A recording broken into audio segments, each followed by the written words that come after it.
Shalom, my friends all over the world, the Philippines, Luzon, Visayas, and Mindanao. How are you today?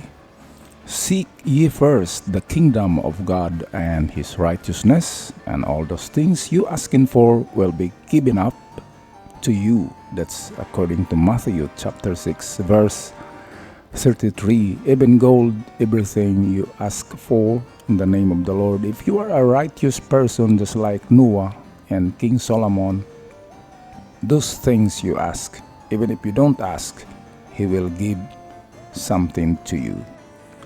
Alright guys, today let's talk about King Solomon's mine, the place called Ophir. Where it is located. Did you know that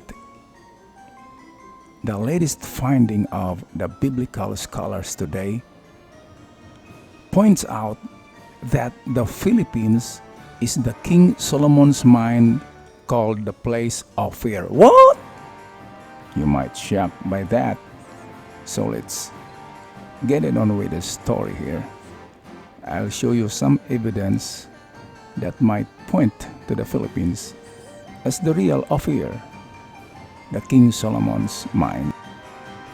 And now let's trace the origin, the ancestors of King Solomon.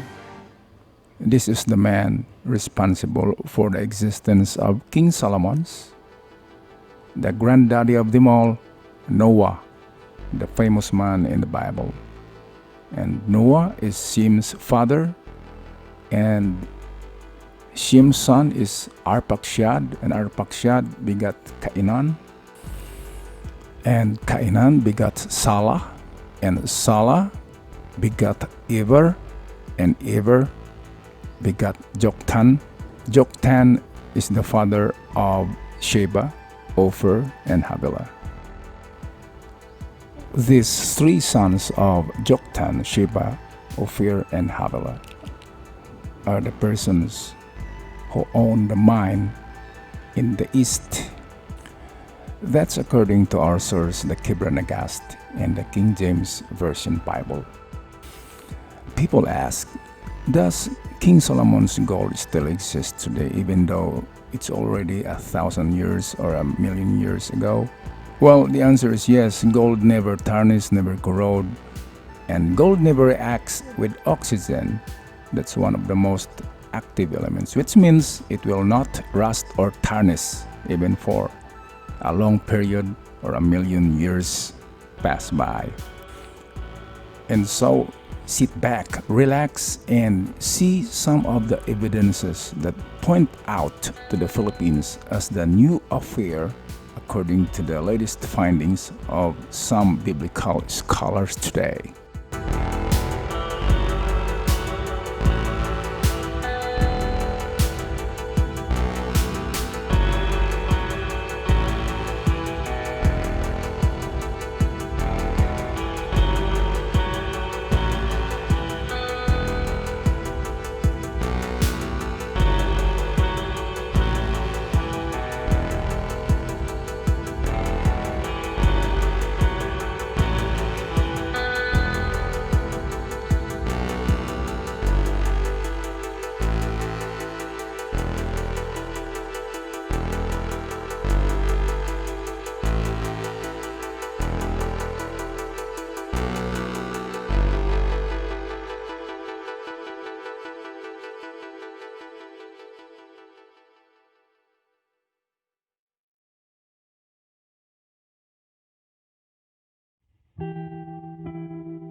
Okay guys, and now let's talk about the King Solomon and his mine of gold.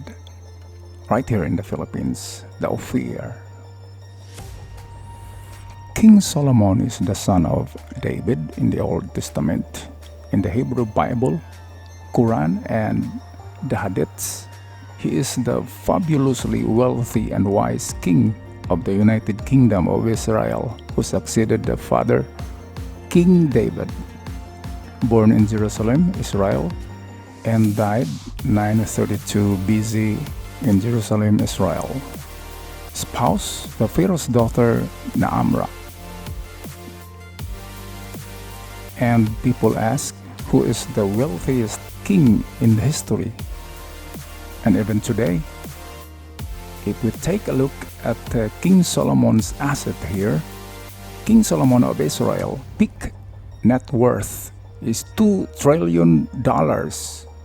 According to the Bible, King Solomon ruled 970 BC to 931 BC, and during this time he said to have received 25 tons of gold, and that's every year for 39 years he received that amount of gold, 25 tons, imagine that. And he dwarfed all the billionaires of today's time, like Bill Gates, $110 billion, the asset of Bill Gates. How about Jeff Bezos? 108.7 billion, the CEO of the Amazon, Jeff Bezos. And of course, Elon Musk of SpaceX, going to Mars in the year 2025. Well, King Solomon dwarfed them all with King Solomon's trillion asset. And people ask, King Solomon's gold still exists today? Of course, the answer is the big yes. Gold is pure, never diminished, never tarnished, never corrode, and it will last for 1,000,000 of years underground, waiting for us to be discovered. Just be aware of your surroundings. Kailangan lang dyan ang matang mapagmatsyag at mapagmasid. And so long guys, hope you like my videos. Before I go, shout out to some folks watching my videos right now at Banga, South Cotabato, at Casilagan, Santo Tomas, La Union, Turil, Mati Davao, in Panganiban, also in Sogod, Leyte, Mariano, Isabela, in Duhac, Qatar, Palawan, Isabela, and also at the Las Vegas. How are you guys? How can I forget people of Surigao del Sur and Surigao del Norte? Thank you so much, and keep safe, stay away from COVID. Ciao for now.